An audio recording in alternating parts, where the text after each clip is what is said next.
nous aimons les étrangers chez eux. Nous ne les aimons.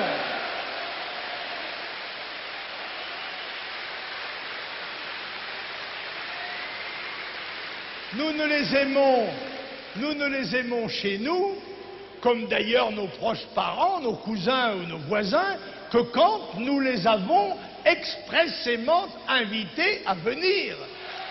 Pour justifier le tri des étrangers, le Front National développe une histoire assez particulière de la France. Un pays immuable, dont la population serait homogène depuis 1000 ans et qui serait aujourd'hui menacée. Ce n'est pas seulement notre bien-être, notre confort qui se trouve menacé, mais notre substance même. Substance biologique, substance morale, substance spirituelle. D'aucuns voudraient nous faire accroire, et Jean-Yves Le Gallou dénoncera après moi cette mystification, que la France serait une terre d'immigration et notre peuple le fruit d'un métissage permanent. Cela est faux. Combien de Français ont-ils eu des ancêtres étrangers? C'est un chiffre tabou. Dans la République, on ne fait pas ce type d'addition. Alors voici quelqu'un qui a transgressé le tabou. Michèle Tribala est démographe. Elle a étudié tous les recensements depuis 100 ans. L'image lepéniste d'une France immuable en prend un coup. L'immigration étrangère est importante en France depuis la moitié du 19e siècle. Et elle est importante pourquoi? Parce qu'on a depuis très longtemps, et c'est une exception en Europe, un régime démographique en France qui est extrêmement bas. C'est-à-dire les Français se sont mis très tôt à faire très peu d'enfants. Donc pour le processus industriel, très tôt on a fait appel à des migrants. Et donc si on compte ces afflux d'immigrants, leurs enfants, leurs petits-enfants, on arrive à une population qui est de l'ordre de 14 millions de personnes qui seraient soit immigrées, soit qui auraient une ascendance étrangère, c'est-à-dire un parent ou un grand-parent qui serait né à l'étranger. 14 millions, c'est un quart de la population française. Ça, c'était un calcul que j'avais fait en 86.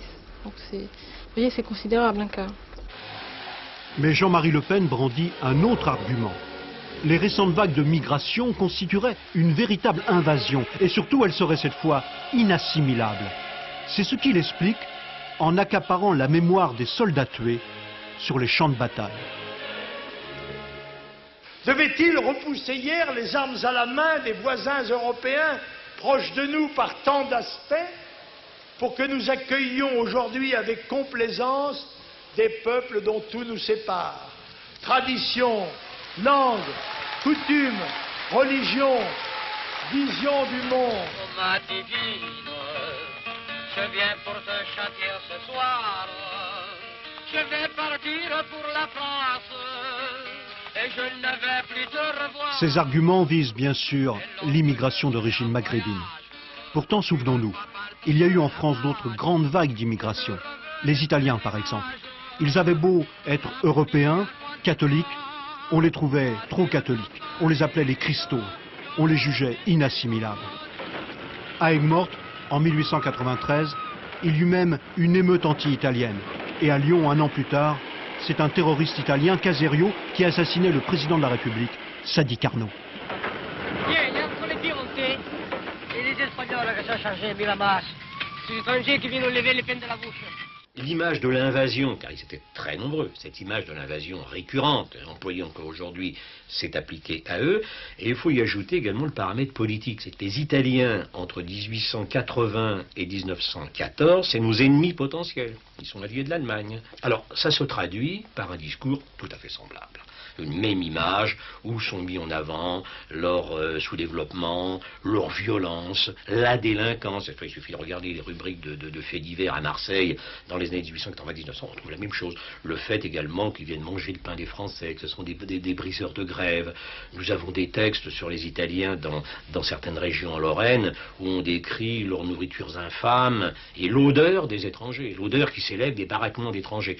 Donc vous voyez, on retrouve à peu de choses près les mêmes stéréotypes, les mêmes images, les mêmes fantasmes que ceux que nous trouvons aujourd'hui à propos des Maghrébins ou des Turcs ou des Noirs d'Afrique. Une autre grande vague d'immigration, les Polonais. Par centaines de milliers, ils sont venus travailler dans les mines avant-guerre. Beaucoup ont pris souche. Eux aussi étaient européens et catholiques. Comment les a-t-on jugés à l'époque? Le terme invasion, je le retrouve toujours dans la presse, dans les périodes de grande affluence, de grande entrée. Un autre terme qui revient, et une autre idée sous-jacente, c'est l'idée qu'ils sont sales et que leur odeur permet de les reconnaître. Une autre idée qui revient, c'est qu'ils sont différents de nous, inassimilables. Une quatrième idée, c'est qu'ils font baisser les salaires. Une cinquième idée, c'est que quand ils arrivent nombreux dans un quartier, les Français s'en vont pour aller loger ailleurs. Tout ça, ce sont des thèmes récurrents. Également qu'ils sont nombreux dans les tribunaux, nombreux à être traduits en justice, qu'ils volent, qu'ils se battent. Si on les compare aux Français de même sexe, de même âge et de même milieu d'origine, on s'aperçoit qu'ils ne sont pas plus criminels. Oui ou non, veut-on préparer chez nous une société à la libanaise ou à la yougoslave? Oui ou non?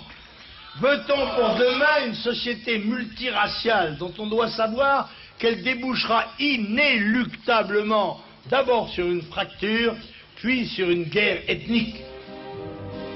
Les vagues italiennes et polonaises se sont fondues dans la société française. Elles ont donné des élites. Raymond Coppa, Lino Ventura, le prix Nobel Georges Charpak. Dans ce vieux pays assimilationniste qu'est la France, l'intégration serait-elle en panne, comme le pense M. Le Pen? Faux. Témoin les mariages et la pratique religieuse chez les jeunes Algériens. Quand on regarde par exemple les jeunes d'origine algérienne, qui sont des jeunes que nous on a pu observer dans une enquête faite à l'INED, on a un jeune d'origine algérienne sur deux qui vit avec une Française de souche et une jeune fille d'origine algérienne sur quatre qui vit avec un Français de souche, ce qui est beaucoup. Alors il y a aussi quelque chose qui est très important au niveau culturel et qui inquiète beaucoup en France, c'est l'évolution des pratiques religieuses. Et donc notamment l'islam. Alors une chose qui est importante à dire, c'est que les migrants algériens sont les moins pratiquants des musulmans en France. C'est une chose qui est peu connue puisque je veux dire, on associe islam à intégrisme, à Algérie, et on a tendance à croire qu'on a je veux dire, une pratique religieuse très élevée. Et on a en fait, si ma mémoire est bonne, 29% de pratiques régulières chez les migrants algériens. Donc à comparer à des 40% pour le Maroc et plus de 60% pour certaines populations d'Afrique noire. Savez-vous aujourd'hui, mesdames et messieurs, que la majorité des immigrés qui entrent en France ne sont pas, contrairement à ce que vous croyez, des Africains ou des Nord-Africains. Ce sont des Asiatiques, des Turcs, des Pakistanais, des Hindous, des gens du Bangladesh, du Vietnam, de la Chine. L'Inde, 1 milliard d'hommes. La Chine, 1,5 milliard. C'est une nouvelle version du péril jaune. Tous les arguments de Le Pen, tous les arguments sophistiques de Le Pen, tous les chiffrages magiques qu'il lance sont destinés à permettre le passage à une politique de la peur, à une politique des inquiétudes. Il faut produire des inquiétudes pour empocher, si je puis dire, les gains électoraux.